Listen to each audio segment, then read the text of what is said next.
Where should I live? This is something that is a timely video because there's a magnetic declination event happening over the past 20 years that has been way faster than expected. Recently reminded to me by Dr. Jack Kruse, and I'll post a link with one of his podcasts, hopefully, and his little algorithm he's created for where the best places he sees to live right now based on all the recent data is.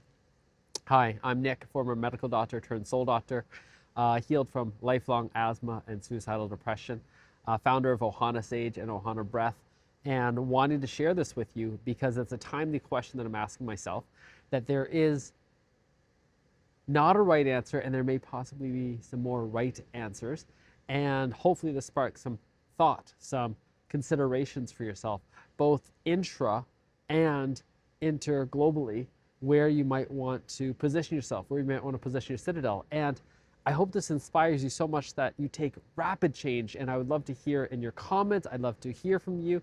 I'd love for you to inspire me to move even more quickly than I can imagine. And already, I'll share with you what my own plans are as of today, April 17th, 2026, at around 7:11 a.m., standing on the rooftop, looking at the sun, getting some sunrise sunlight into my eyes, visible light, infrared light, near infrared light. And part of it is this magnetic inclination, which I'd known about for a while. The magnetic pole has shifted from Canada to all the way over to Siberia. And I knew this, but I didn't know what this meant. I didn't know how this would impact me. And it's funny that I've been saying for a while, if you really want to heal, move, because there's obviously something about where you currently are that is not serving the best of your health, wealth, and everything else. And this year it's about health, wealth, family, freedom here. And right now, even before this information was released, we took our family over to Hawaii for 3 months this winter because I wanted to be in the sunshine more. I wanted to be in the warmth. I didn't want to be here in the cold. And I didn't know why. I didn't know why I was chasing eruptions, volcanoes. I had said that for some reason last year, and then we went to a place where it was actively erupting. Why would we want to do that?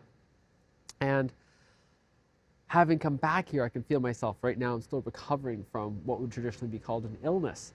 And why am I getting sick so much more? Oh my God, is it the density? Is it the people? Is it the EMF? Everything else? And all of it's true. But even more than that, the magnetic pull of the Earth, which impacts all of us, we already know about the Schumann resonance. If the astronauts don't get that 7.83 hertz, they'll get sick. That there is a resonance that we have with the Earth, and it's shifting so rapidly that many of our bodies are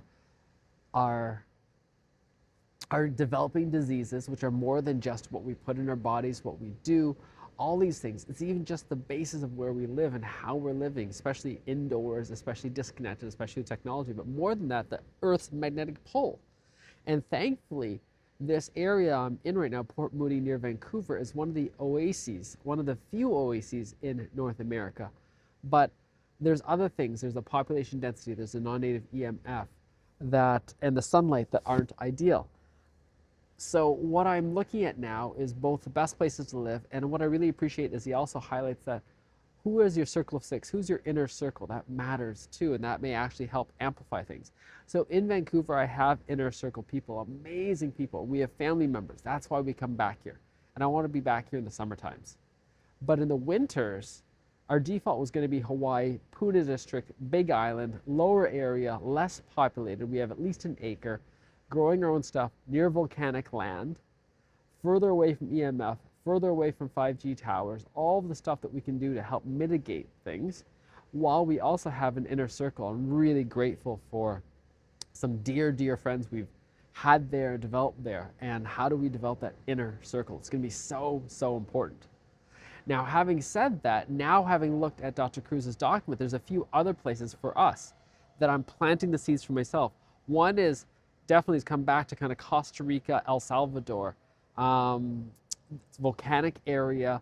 Some of it's Bitcoin friendly, some of it's medicine friendly, sunny, tropical. I don't have people there yet that I personally know, but I know that at least 1 or 2 orders of separation, there are amazing people there. And these are high growth areas. And I'm reminded high growth areas are bringing the people that have the great ideas, and I want to be around people with great ideas who are wanting to innovate, who are wanting to change, who are willing to move me forward faster as well. So I'm going to plan a trip there probably the next year, ideally. where I do a little fact-finding mission, or at least go take a look, because I've been curious about this place long enough. And then the other place, we actually went to Taiwan this past year, but went to the big city, Taipei. And the east coast of Taiwan apparently is pretty good. And if I can go to a more rural part of Taiwan, that actually might be really good for ourselves, both in the food, both in the culture, to explore that. And I'm really excited about taking a look at that. The other place is southern Japan, Kyushu. We love Japan, but that place I'm less excited about because of the amount of technology. That and Taiwan are both places where they have a lot more technology. And that's the part that I'm a little bit concerned about. But they have the food and the culture, which is really exciting. So we're going to be taking a look at these areas. I'm going to try to see if there's anywhere else. There's probably a few other places I would like to explore in the further future, places like Iceland and other things like that. But I'm not as excited about that right now in terms of this magnetic declination and taking a look at where I want to set up the first citadel. Most likely it still is going to be in Hawaii because there's so many favorable factors for there. But I think probably the three top alternatives are the Costa Rica, El Salvador, Taiwan, and Kyushu. And then having another citadel back here in Vancouver, yes, but again, I'm reminded the amount of regulation, permits, everything else means that housing costs are more than 50% of normal. So things here could drop 90% and it may still be overpriced compared to what it's supposed to be. And I say that knowing that things will change. And I say all of this stuff to hopefully inspire you to start taking a look. And whatever your comments say, I'm happy to dive more into this. This is part of what I realize my work is to dive into all of these ideas of what are the bigger pictures that are going on. And there's so many big pictures going on. And remember that you are an N of one. Taking a look at yourself, your family, and your closest people are so important. And it may seem selfish, it's radically selfish. But when you position yourself to be so radically selfish that you're in your optimal space, you're also in your optimal space to serve your community and the greater world. And I think if we can optimize for that, the world will be a healthier place. And those who are really ready to take a look outside of just moving a few decor pieces around and rather really stepping into what the next phase of life is, are going to help shape the future. And I look forward to shaping it with you. Ciao for now.